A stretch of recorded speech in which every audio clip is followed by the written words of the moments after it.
Hello दोस्तों, जैसा कि अभी आप लोग का बिहार डीएलएड का एग्ज़ाम चल रहा है, तो आपने एनालिसिस अगर देखा होगा, डेली एनालिसिस आपने देखा होगा, तो उसमें जो सबसे ज़्यादा क्वेश्चन पूछा जाता है और सबसे ज़्यादा पूछा जाने वाला जो टॉपिक है, वो आपका मात्रक है। यानी कि ऐसे मात्रक से 1 से 2 क्वेश्चन आप मान के चलिए हर एक शिफ्ट में देखने को मिलता है, जो कि फिजिक्स से है। तो इसलिए आज के वीडियो में हम जो है प्रॉपर रूप से पूरे साइंस में, यानी कि भौतिक विज्ञान से संबंधित जितना भी क्वेश्चन बनता है, जो कि एग्जाम में पूछा जाने वाला टॉपिक है और कई बार पूछा गया है, वो सभी क्वेश्चन देखते हैं। देखिए, यहाँ से अगर आपने इस वीडियो को देख लिया, मैं आपको चैलेंज देता हूँ, यहाँ से 1 से 2 नंबर आपका छूटने वाला नहीं है। आप 1 से 2 नंबर आप एग्जाम में लेकर आ जाइएगा। चलिए, आज का जो पहला क्वेश्चन है वो है लंबाई का ऐसा मात्रक क्या है। तो लंबाई का ऐसा मात्रक मीटर है।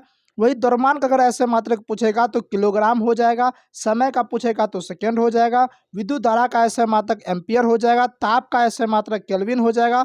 और पदार्थ की मात्रा का ऐसे मात्रक पूछेगा तो मोल हो जाएगा। देखिए, इसमें हम सभी ऐसे मात्रक को देखेंगे, न्यूटन के गति के नियम को देखेंगे, यानी फिजिक्स से संबंधित वैसा सभी क्वेश्चन देखेंगे जो आपके एग्जाम में अभी तक सबसे ज़्यादा रिपीट टॉपिक है, सबसे ज़्यादा रिपीट क्वेश्चन है, यहाँ से क्वेश्चन आता ही आता है।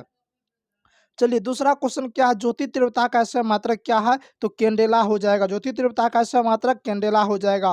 क्वेश्चन नंबर 3 क्या कहता है, ठोसिया कोण का ऐसा मात्रक क्या होता है। अस्टेरेडियन होता है। वही समतल कोण का ऐसा मात्रक पूछेगा तो रेडियन हो जाएगा। संवेग का ऐसा मात्रक क्या होता है, न्यूटन न्यूटन सेकेंड होता है। वहीं केजी मीटर पर सेकेंड होता है। क्या होता है, केजी मीटर पर सेकेंड होता है संवेग का। आवेग का पूछेगा तो आवेग का ऐसा मात्रक भी न्यूटन सेकेंड होता है। ठीक है, चलिए नेक्स्ट क्वेश्चन देखते हैं। कार्य और ऊर्जा का ऐसा मात्रक क्या होता है। देखिए, कार्य का पूछे या आपसे ऊर्जा का पूछे, दोनों का ऐसा मात्रक जूल होता है। क्या होता है, जूल होता है। शक्ति का पूछेगा तो शक्ति का ऐसा मात्रक वाट होता है। कितना, वाट होता है। वेग का ऐसा मात्रक मीटर पर सेकेंड होता है। त्वरण का ऐसा मात्रक मीटर पर सेकेंड स्क्वायर होता है। क्या होता है, मीटर पर सेकेंड स्क्वायर होता है। वहीं देखिए, घनत्व का ऐसा मात्रक क्या होता है। तो घनत्व का ऐसा मात्रक केजी मीटर पर क्यूब होता है। केजी मीटर पर क्यूब होता है। प्रतिरोधकता का ऐसा मात्रक पूछेगा तो ओम मीटर हो जाएगा। प्रकाश वर्ष किसकी इकाई है। तो प्रकाश वर्ष जो है दूरी की इकाई है। और पारसेक भी दूरी मापने की सबसे बड़ी इकाई पूछेगा। दूरी मापने की सबसे बड़ी इकाई क्या होता है, पारसेक हो जाएगा। खगोलीय इकाई जो है दूरी का मात्रक है। खगोलीय इकाई जो है वो भी दूरी का मात्रक है। नेक्स्ट क्वेश्चन देखते हैं, न्यूटन के किस नियम को जड़त्व का नियम कहते हैं।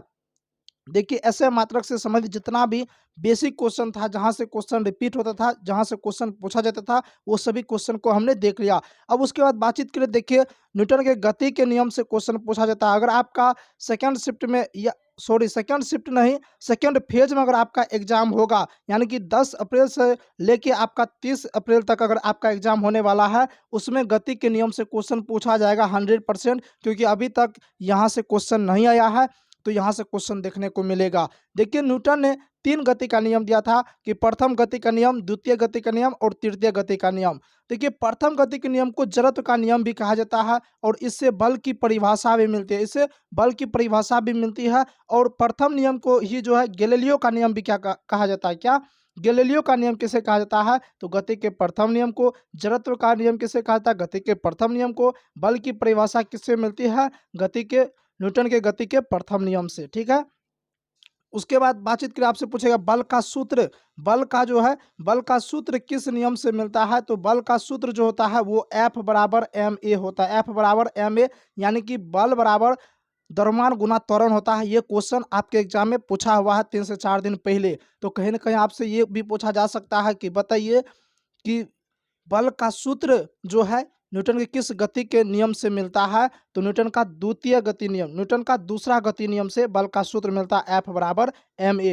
रॉकेट किस सिद्धांत पे कार्य करता है। तो रॉकेट जो है न्यूटन के तृतीय गति के नियम पे कार्य करता है, यानी कि तीसरे गति के नियम पे। अगर ये ऑप्शन में नहीं रहेगा तो ऑप्शन में संवेग का संरक्षण नियम रहेगा, उस पर काम करता है रॉकेट। चलिए, नेक्स्ट क्वेश्चन है, लेंस की शक्ति का ऐसा मात्रक क्या होता है। तो लेंस की शक्ति का ऐसा मात्रक डायोप्टर होता है। विद्युत धारा का ऐसा मात्रक पूछेगा, एम्पियर हो जाएगा। शक्ति का वाट हो जाएगा। बल का न्यूटन हो जाएगा। ये क्वेश्चन आपसे अब की बार 2 से 3 बार, यानी कि 2024 में जो एग्जाम हुआ है, 2 से 3 बार ये क्वेश्चन पूछा जा चुका है कि बताइए कि बल का ऐसा मात्रक क्या होता है। न्यूटन होता है। बल का सीजीएस मात्रक पूछेगा तो डायन होता है। क्या होता है, डायन होता है। ठीक है, नेक्स्ट क्वेश्चन देखते हैं। क्वेश्चन नंबर 12, एक खगोलीय इकाई किसके और किसके बीच की औसत दूरी है? तो सूरज और पृथ्वी के बीच की माध्य दूरी है। उसके बाद नेक्स्ट क्वेश्चन देखते हैं, किसी वस्तु की स्थिति किसी अस्थिर वस्तु के सापेक्ष समय के साथ बदलती रहती है, उसे क्या कहते हैं? उसे गति कहते हैं। दूरी कैसा राशि है? तो दूरी जो है अदिश राशि है। दूरी हमेशा धनात्मक होती है, दूरी हमेशा धनात्मक होती है। क्वेश्चन नंबर 16, वस्तु की अंतिम स्थिति और प्रारंभिक स्थिति के बीच की न्यूनतम दूरी को विस्थापन कहते हैं। देखिए, आप जितने तय करते हैं उसे हम दूरी कहते हैं, लेकिन किसी भी वस्तु के बीच की न्यूनतम दूरी को हम विस्थापन कहते हैं। और विस्थापन एक सदिश राशि है, इसमें परिमाण एवं दिशा दोनों होता है। इसका मान धनात्मक, ऋणात्मक या शून्य कुछ भी हो सकता है। पूछे, कोणीय वेग को किससे सूचित किया जाता है? कोणीय वेग को ओमेगा से सूचित किया जाता है। क्वेश्चन नंबर 18, सभी वस्तुएं अपने प्रारंभिक अवस्था को बनाए रखना चाहती है, न्यूटन के कौन सा नियम कहता है? न्यूटन का प्रथम नियम कहता है। रुकी हुई गाड़ी के अचानक चल पड़ने पे उसमें बैठे यात्री पीछे की ओर झुक जाती है, इसमें कौन सा गति का नियम लगता है? न्यूटन का प्रथम गति का नियम लगता है। नेक्स्ट क्वेश्चन है, गोली मारने से कांच में गोल छेद हो जाता है, परंतु पत्थर मारने पर वह कांच टुकड़े टुकड़े हो जाता है, इसमें न्यूटन का कौन सा नियम लगता है? तो न्यूटन का प्रथम नियम लगता है। पैर की टहनियों को हिलाने से उससे फल टूटकर नीचे गिर जाते हैं, इसमें कौन सा नियम लगता है? न्यूटन का प्रथम नियम लगता है। कम्बल को हाथ से पकड़कर डंडे से पीटने पर धूल के कण गिर जाते हैं, इसमें गति कौन सा नियम लगता है? न्यूटन का प्रथम नियम लगता है। देखिए, गति के नियम से ये सब क्वेश्चन पूछा जाता है। मैं पूरे न्यूटन का पूरे गति के नियम को अच्छे तरीके से डिटेल से पढ़ा देता हूँ, ताकि यहाँ से क्वेश्चन आएगा भी, ये भी बात आप तय कर लीजिए। और दूसरी बात, क्वेश्चन आएगा तो यहीं से आएगा, क्वेश्चन आपका छूटेगा नहीं, इसलिए सभी क्वेश्चन का आपको ध्यान से देख लेना है। थोड़ा सा फास्ट इसलिए पढ़ा रहे हैं ताकि ज़्यादा क्वेश्चन है, ज़्यादा क्वेश्चन करवाने वाले हैं, एक तरह से आपका रिवीजन करवा रहे हैं, ठीक है। किसी वस्तु पर आरोपित बल उसे वस्तु के द्रव्यमान तथा बल की दिशा में उत्पन्न त्वरण के गुणनफल के बराबर होता है, यह न्यूटन के कौन सा नियम को दर्शाता है? न्यूटन के द्वितीय गति के नियम को दर्शाता है। देखिए, जिसको भी पीडीएफ चाहिए, पीडीएफ के लिए आप डिस्क्रिप्शन में टेलीग्राम चैनल का लिंक दिया गया, वहां से आप जो है ज्वाइन हो जाइए और वहां पे आपको पीडीएफ मिल जाएगा। वस्तु के संवेग में परिवर्तन की दर उस पर आरोपित बल का क्या होता है? अनुक्रमानुपाती होता है। बल का गुरुत्वीय मात्रक किसे कहते हैं? किलोग्राम भार को कहते हैं। समान वेग से आते हुए क्रिकेट गेंद एवं टेनिस गेंद में से टेनिस गेंद को कैच करना आसान होता है, यह किसके कारण होता है? तो संवेग के कारण होता है। देखिए, मैं आप लोग के लिए इतना मेहनत कर रहा हूं, आपका भी कुछ कर्तव्य बनता है। अगर आप पहली बार है तो इस चैनल को सब्सक्राइब जरूर कर लीजिए, क्योंकि आपके एग्जाम तक, यानी कि ये पूरे महीने तक मैं एनालिसिस करवाऊंगा, साथ ही जितना भी महत्वपूर्ण टॉपिक जहां से क्वेश्चन आता है वो सभी टॉपिक क्लियर करवा दूंगा। इसलिए आप हमारे चैनल को सब्सक्राइब जरूर कर ले, और वीडियो अच्छा लग रहा है तो वीडियो को लाइक जरूर करें। और ये क्वेश्चन आपको कमेंट करके बताना है, इसका राइट आंसर क्या होगा। गद्दा या मिट्टी के फर्श पर गिरने पर सीमेंट से बने फर्श पर गिरने की तुलना में कम चोट लगती है, यह किसके कारण होता है? देखिए, कम चोट या अधिक चोट की जैसे बात आएगी तो न्यूटन का दूसरा गति का नियम हो जाएगा, न्यूटन का दूसरा गति का नियम हो जाएगा। न्यूटन का द्वितीय गति का नियम कहता है कम चोट या अधिक चोट की बात, ठीक है। प्रत्येक क्रिया के बराबर परंतु विपरीत दिशा में प्रतिक्रिया होती है, यह न्यूटन के किस नियम को दर्शाता है? न्यूटन के तृतीय गति के नियम को दर्शाता है। बंदूक से गोली छोड़ते समय पीछे की ओर झटका लगा, न्यूटन के किस नियम को दर्शाता है? न्यूटन का तीसरा गति के नियम को दर्शाता है। इससे संबंधित जितना भी आपका उदाहरण बन रहा है, एग्जाम्पल बन रहा है, सभी को देख लेते हैं। जैसे न्यूटन का तीसरा नियम कहाँ कहाँ लागू होता है? नाव के किनारे पर से जमीन पर कूदने पर नाव का पीछे हटना, ये न्यूटन का तीसरा गति का नियम दर्शाता है। जैसे नाव खेलने के लिए बांस से जमीन को दबाना, कुआं से पानी खींचते समय रस्सी टूट जाने पर व्यक्ति का पीछे गिर जाना, ऊंचाई से कूदने पर चोट लगना, ये सब जो है न्यूटन के तृतीय गति के नियम को दर्शाता है। रॉकेट किस नियम के तहत आगे बढ़ता है? संवेग संरक्षण नियम के तहत आगे बढ़ता है। रॉकेट से निकलने वाली गैस किस वेग से गति करता है? अस्थायी वेग। संवेग को दोगुना करने पे गतिज ऊर्जा क्या होगी? गतिज ऊर्जा 4 गुनी होगी। इसको वीवीआई कर लीजिए, ये क्वेश्चन आपके एग्जाम में पूछेगा ही पूछेगा, आप ये लिख के रहिए, ठीक है। नेक्स्ट क्वेश्चन देखते हैं, एक अश्वशक्ति बराबर कितना वाट होता है? 746 वाट होता है। वायुमंडलीय दाब को किससे मापा जाता है? बैरोमीटर से मापा जाता है। सभी द्रव का क्वथनांक दाब बढ़ाने पे क्या होता है? बढ़ जाता है। देखिए, द्रव का जो है ना क्वथनांक दाब जब बढ़ाइएगा तो क्वथनांक भी बढ़ जाएगा। द्रव का ताप बढ़ने पर पृष्ठ तनाव कम हो जाता है। नेक्स्ट क्वेश्चन देखते हैं। क्वेश्चन नंबर 36 है, पृथ्वी जो है सूरज के चारों ओर किस बल के कारण घूमते रहती है? तो गुरुत्वाकर्षण बल के कारण घूमते रहती है। गुरुत्वाकर्षण बल के कारण ही चंद्रमा जो है पृथ्वी के चारों ओर घूमते रहती है।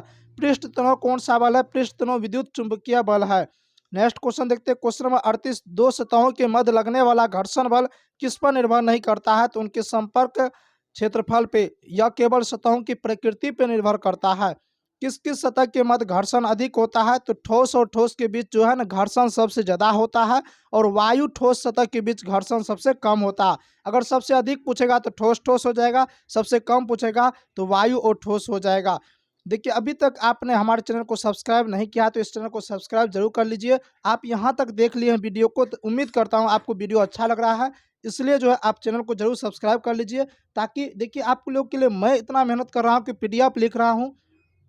संबंधित जो भी टॉपिक से क्वेश्चन पूछा जाता है वो सभी टॉपिक का क्वेश्चन एक जगह करवा रहा हूं, तो आपका भी ये कर्तव्य बनता है चैनल को सब्सक्राइब करने का।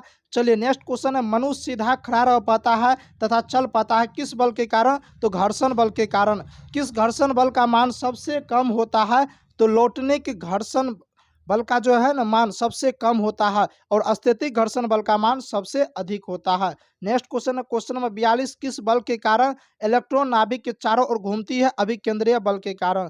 सरोता हो गया, नींबू निचोड़ने की मशीन हो गया, तंबाकू काटने वाली मशीन हो गया, किस उत्तोलक का उदाहरण है? द्वितीय श्रेणी के उत्तोलक का उदाहरण है। कैंची हो गया, पिलास हो गया, साइकिल के ब्रेक हो गया, दंडी तराजू हो गया, किस उत्तोलक के उदाहरण है? प्रथम श्रेणी के उत्तोलक के उदाहरण है। उत्तोलक क्या है? तो उत्तोलक जो है एक सरल मशीन है जो हमारे काम को आसान बना देता है।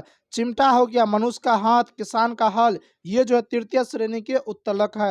नेक्स्ट क्वेश्चन देखते हैं, किसी वस्तु का द्रव्यमान अगर दोगुना करते हैं तो उसकी गतिज ऊर्जा क्या होगी? उसकी गतिज ऊर्जा भी दोगुनी हो जाएगी। ये क्वेश्चन भी वीवीआई है, ये क्वेश्चन भी ज़्यादातर पूछने की संभावना बनती है। अगर द्रव्यमान आधी करने पर उसकी गतिज ऊर्जा भी आधी हो जाती है, यानी कि द्रव्यमान दोगुना करेंगे गतिज ऊर्जा दोगुना होगा, आधी करेंगे गतिज ऊर्जा आधी हो जाएगी। और किसी वस्तु का वेग अगर दुगुना करेंगे तो उसका गतिज ऊर्जा 4 गुनी हो जाएगी। अगर किसी वस्तु का वेग हम दुगुना करते हैं तो गतिज ऊर्जा 4 गुनी हो जाती है और वस्तु की वेग को अगर हम आधा करते हैं तो गतिज ऊर्जा 1/4 हो जाती है। 1/4 का मतलब 1/4 हो जाती है। नेक्स्ट क्वेश्चन है, बांध बनाकर इकट्ठा किए गए पानी की ऊर्जा कौन सी ऊर्जा है? तो स्थितिज ऊर्जा है। घड़ी की चाबी में संचित ऊर्जा, तनी हुई स्प्रिंग या कमाने की ऊर्जा, यह सभी स्थितिज ऊर्जा के उदाहरण है। डायनेमो किस ऊर्जा को किस ऊर्जा में परिवर्तित करती है? यांत्रिक ऊर्जा को विद्युत ऊर्जा में। आप लिख के रख लीजिए, यहाँ से एक क्वेश्चन आएगा इस टॉपिक से, क्योंकि इस टॉपिक से अभी तक में 2 से 3 बार 2024 के एग्जाम में पूछा हुआ क्वेश्चन है, तो इसलिए आपको पूरे के पूरे याद करके जाना है टॉपिक कि डायनेमो जो है यांत्रिक ऊर्जा को विद्युत ऊर्जा में कन्वर्ट करता है, बदलता है। लाउड स्पीकर विद्युत ऊर्जा को ध्वनि ऊर्जा में बदलता है। माइक्रोफोन ध्वनि ऊर्जा को विद्युत ऊर्जा में बदलता है। साथ ही बात करो, नेक्स्ट क्वेश्चन है क्वेश्चन नंबर 50, मोमबत्ती का जलना किस ऊर्जा को किस ऊर्जा में परिवर्तन करता है? तो ये जो है रासायनिक ऊर्जा को प्रकाश एवं उष्मा ऊर्जा में परिवर्तन करता है। कहेगा बल्ब जो है किस ऊर्जा को बदलता है? बल्ब जो है विद्युत ऊर्जा को प्रकाश ऊर्जा के रूप में बदलता है। ये सब बात आपको याद रख लेना है। उम्मीद करते हैं आज का वीडियो, आज का सेशन बहुत ही अच्छा लगा, तो इस सेशन को लाइक करें, शेयर करें और चैनल पे पहली बार है तो चैनल को सब्सक्राइब जरूर कर ले। अब मिलते हैं नेक्स्ट वीडियो में, तब तक के लिए जय हिंद।